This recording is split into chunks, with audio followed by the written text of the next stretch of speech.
તો ચાલો આજે વાત કરીએ અમેરિકન વિદેશ નીતિમાં આવેલા એક મોટા ભૂકંપ જેવા ફેરફારની. આ એક એવી વ્યૂહરચના છે જે કદાચ પાવર અને રિસોર્સેસની આખી ગેમને જ બદલી નાખશે. અને આ બધી વાતની શરૂઆત થઈ છે એકદમ સીધા સવાલથી. જુઓ, આ કોઈ સીધો સાદો સવાલ નથી. આ એવો સવાલ છે જે દુનિયાના બે અલગ અલગ ખૂણામાં બનેલી ઘટનાઓને, વેનેઝુએલા અને ગ્રીનલેન્ડને એક જ દોરામાં બાંધી દે છે. અને એના જવાબમાં જ એક નવી દુનિયાની આખી બ્લૂપ્રિન્ટ છુપાયેલી છે. તો ચાલો આ ગૂંચને ઉકેલવાની શરૂઆત કરીએ. તો આપણી આખી વાત શરૂ થાય છે સાઉથ અમેરિકાથી. એક એવી લશ્કરી કાર્યવાહીથી જે એટલી ઝડપી હતી કે આખી દુનિયા જોતી જ રહી ગઈ. તારીખ હતી 3 જાન્યુઆરી 2026. અમેરિકી દળોએ વેનેઝુએલા પર એકદમ ચોકસાઈપૂર્વક, જેને ડીકેપિટેશન સ્ટ્રાઇક કહેવાય, એ કરી. અને માનો નહીં, આખું ઓપરેશન ફક્ત 2 કલાકમાં જ પૂરું.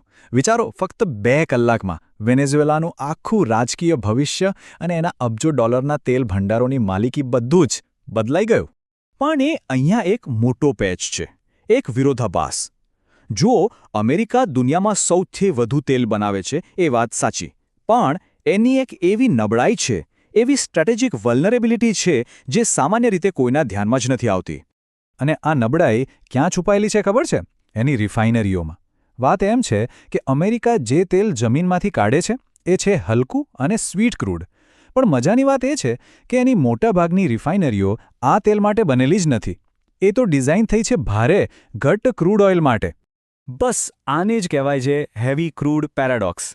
અમેરિકન રિફાઇનરીઓને જે ભારે, ઘટ્ટ તેલની જરૂર છે, એની જે ભૂખ છે, એ દુનિયામાં સૌથી વધુ કોની પાસે છે? વેનેઝુએલા પાસે. અને બસ આ જ એક કારણ વેનેઝુએલાને અમેરિકા માટે આટલું બધું અગત્યનું બનાવી દે છે. તો આના પરથી એક વાત એકદમ સાફ થઈ જાય છે. આ કોઈ શાસન બદલવાની વાત નથી. ના, આ તો રિસોર્સસ પર, સંસાધનો પર સીધો કંટ્રોલ મેળવવા માટેની એકદમ ઠંડા દિમાગથી વિચારેલી ચાલ હતી. એકદમ કેલ્ક્યુલેટેડ મૂવ. અને આ એક નવા ડોક્ટ્રીન, એક નવા સિદ્ધાંતનો પહેલો પુરાવો હતો. ઓકે, તો હવે આ વાર્તા એકદમ 3000 માઇલ ઉત્તર તરફ જાય છે. અને અહીં જે થયું એ તો વેનેઝુએલા કરતાં પણ વધારે ચોંકાવનારું હતું. અને જુઓ, આ કોઈ 2019નું રિપીટ ટેલિકાસ્ટ નહોતું. ના, ત્યારે ખરીદવાની ઓફર હતી. આ વખતે સીધી માંગ હતી, એ પણ ધમકી સાથે. આખી ગેમ જ બદલાઈ ગઈ હતી. વાટાઘાટોથી સીધા પોતાના જ સાથી દેશો પર આર્થિક દબાણ. આ આંકડો જુઓ, 11 મિલિયન મેટ્રિક ટન. આ શું છે ખબર છે? આ ગ્રીનલેન્ડમાં ફક્ત એક જ જગ્યાએથી મળી આવતા રેર અર્થ એલિમેન્ટ્સ છે. અને આ એ જ ખનિજો છે જેના વગર આપણો સ્માર્ટફોન પણ ન ચાલે અને ફાઇટર જેટ પણ ન ઉડે. આજની આખી ટેકનોલોજી આના પર જ ટકેલી છે. તો સવાલ એ થાય કે અમેરિકાને ફક્ત માઇનિંગના રાઇટ્સ કેમ નહોતા જોઈતા? આખા ગ્રીનલેન્ડ પર કંટ્રોલ કેમ જોઈતો હતો? કારણ એક જ શબ્દ છે: યુરેનિયમ. વાત એમ છે કે આ રેર અર્થ કાઢો ને તો એની સાથે સાથે યુરેનિયમ પણ નીકળે. અને ગ્રીનલેન્ડનો કાયદો યુરેનિયમ માઇનિંગ પર પ્રતિબંધ મૂકે છે. એટલે જો સંપૂર્ણ કંટ્રોલ ન હોય તો એ ખજાનો જમીનમાં જ રહી જાય. પણ વાત અહીંયા ખનિજો પર અટકતી નથી. ગ્રીનલેન્ડનું મહત્વ એથી પણ ઘણું વધારે છે. એ અમેરિકાના એક નવા, ખૂબ જ ambitious missile defence system golden dome માટે સૌથી અગત્યની કડી છે. સમજી લો કે આ અમેરિકાનો પોતાનો આયર્ન ડોમ છે, પણ આખા કોન્ટિનેન્ટ માટે. કારણ કે ગ્રીનલેન્ડની જે જિયોગ્રાફિકલ પોઝિશન છે ને, એ નોન નેગોશિયેબલ છે. એની કોઈ કિંમત જ નથી. તમે વિચારો, રશિયા કે ચીનથી જો કોઈ મિસાઇલ અમેરિકા તરફ આવે તો એનો સૌથી ટૂંકો રસ્તો સીધો આર્કટિક ઉપરથી જ છે. અને એ રસ્તાની બરાબર નીચે કોણ આવે? ગ્રીનલેન્ડ. એટલે એ એક એવી કુદરતી ચેકપોસ્ટ છે જેના પર કંટ્રોલ હોવો જ જોઈએ. તો હવે આપણે આ બંને ટુકડાઓને જોડીએ. દક્ષિણમાં તેલ અને ઉત્તરમાં ખનિજ અને મિસાઇલ ડિફેન્સ. આ બંનેને શું જોડે છે? આ બંને અલગ અલગ ઘટનાઓ નથી. એ એક જ મોટી અને કહી શકાય કે એકદમ ક્રૂર સ્ટ્રેટેજિક વિચારધારાનો ભાગ છે. અને એ વિચારધારાનું નામ છે ટ્રમ્પ કોરોલરી. સમજો કે આ 200 વર્ષ જૂના મોન્રો ડોક્ટ્રીનનું એક નવું 21મી સદીનું વર્ઝન છે. જૂનો સિદ્ધાંત શું કહેતો હતો? કે યુરોપ અમેરિકન ખંડથી દૂર રહે. આ નવો સિદ્ધાંત કહે છે કે આખા ગોળાર્ધના સંસાધનો પર, રિસોર્સિસ પર ફક્ત અને ફક્ત અમેરિકાનો હક છે. અને આ ડોક્ટ્રીન 3 પાયા પર ઊભું છે. પહેલું, રિસોર્સ સોવરેનિટી, એટલે કે સંસાધનો પર સીધો કંટ્રોલ. બીજું, ઇકોનોમિક સિક્યોરિટી, એ જ નેશનલ સિક્યોરિટી. અને ત્રીજું, હાર્ડ પાવર સૌથી ઉપર, એટલે કે ડિપ્લોમસી અને મિત્રતા કરતાં એકતરફી એક્શનને વધારે મહત્વ આપવું. અને આ બધાનો અંતિમ ગોલ શું છે? ફોર્ટ્રેસ અમેરિકા, એક કિલ્લો બનાવવો.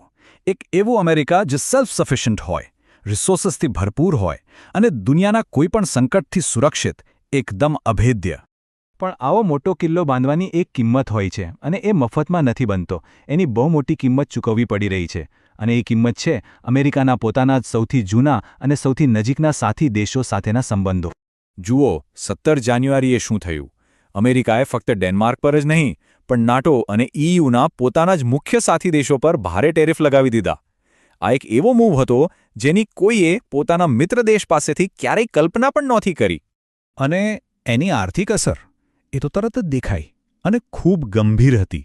અહીંયા તમે જુઓ, BMW, મર્સિડીઝ, ફોક્સવેગન જેવી મોટી મોટી કંપનીઓના શેર્સ તરત જ ગગડી પડ્યા. કેમ? કારણ કે યુરોપનો આખો ઓટો ઉદ્યોગ અમેરિકન માર્કેટ પર ખૂબ જ નિર્ભર છે. યુરોપનું રિએક્શન કેવું હતું?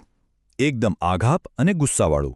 યુરોપિયન કમિશનના પ્રેસિડેન્ટે તો સીધું જ કહી દીધું કે આ ડિપ્લોમસી નથી, આ તો બ્લેકમેલ છે. અને આ શબ્દો દાયકાઓ જૂની મિત્રતામાં આવેલી તિરાડ અને તૂટેલા વિશ્વાસની સાબિતી છે. તો આ બધાનો મતલબ શું? બાકીની દુનિયા માટે આનું શું અર્થ થાય? શું આખી ઇન્ટરનેશનલ સિસ્ટમનું ભવિષ્ય હવે દાવ પર લાગી ગયું છે? રસપ્રદ વાત એ છે કે અમેરિકાના મુખ્ય હરીફો રશિયા અને ચીન આ બધું અલગ અલગ રીતે જોઈ રહ્યા હતા.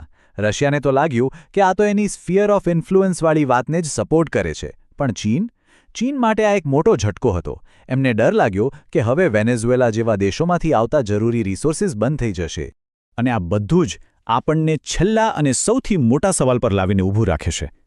શું દુનિયા ફરીથી એવા યુગમાં પાછી ફરી રહી છે જ્યાં નકશાઓ નિયમોથી નહીં પણ ફક્ત લશ્કરી અને આર્થિક તાકાતથી દોરવામાં આવે છે? શું આ રૂલ્સ બેઝડ ઓર્ડરનો અંત છે અને પાવર પોલિટિક્સની નવી શરૂઆત? જવાબ ભલે ગમે તે હોય, પણ એક વાત તો પાક્કી છે: દુનિયા હવે પહેલા જેવી બિલકુલ નહીં રહેવાની.